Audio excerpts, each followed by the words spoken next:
it's not always amazing, right? We always go through some kind of challenge in our life that just feels like a gut punch along the way. And when you look back at it, sometimes you say, oh, it sucked at the time, but it helped make me who I am. Um, for our listeners, if they're, something you're comfortable sharing, right? What's one of those times in life that was tough at the time, but now looking back, it's something that just had to happen and made you who you are? And how'd you get through the time? Mm.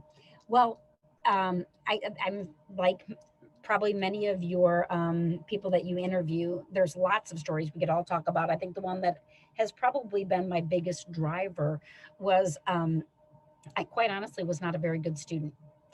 And, we're typically evaluated by A, B, C's, or D's, whatever grade we're getting on our report card.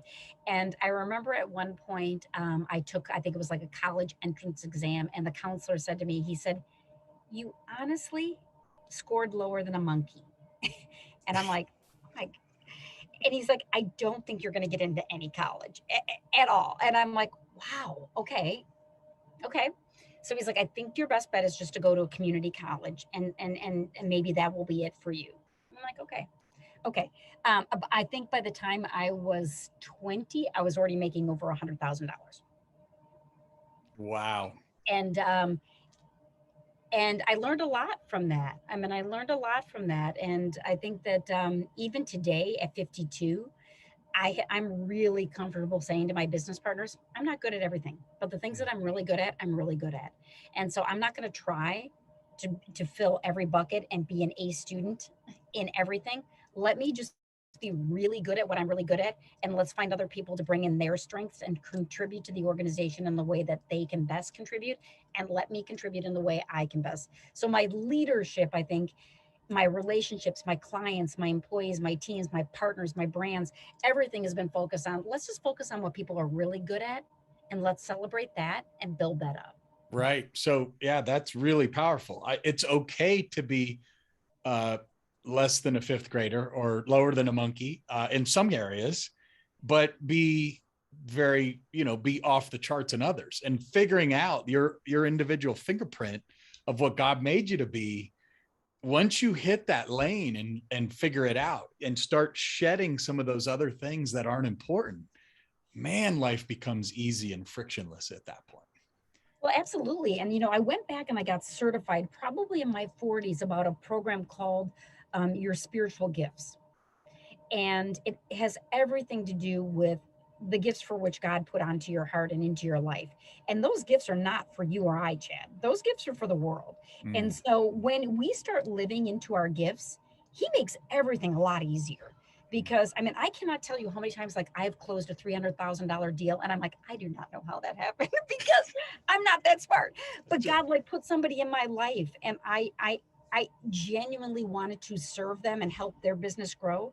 And then the contract was signed and I was able to serve them and we both grew.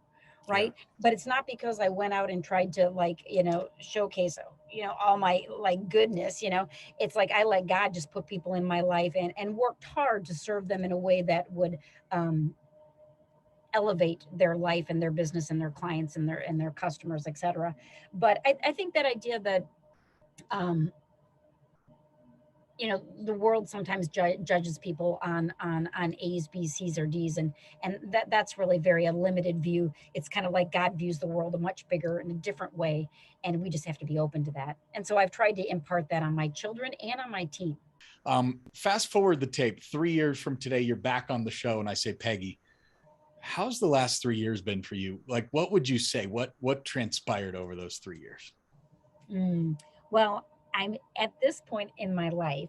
I'm checking off some of my bucket list items. So I know that I will be able to tell you about the story of me being in Africa and serving on a mission trip that I've had my heart set on for quite a while, and bringing solar lights to some of the poorest areas of the world, specifically around the idea of replacing kerosene, children that are being burned. And so I can't wait to tell you about that, as well as the fact of, helping my children, my 5 children, live into their greatest potential by doing the jobs that they were really that was placed upon their heart, and watching their success. I mean, I love the idea of hopefully also grow some young entrepreneurs.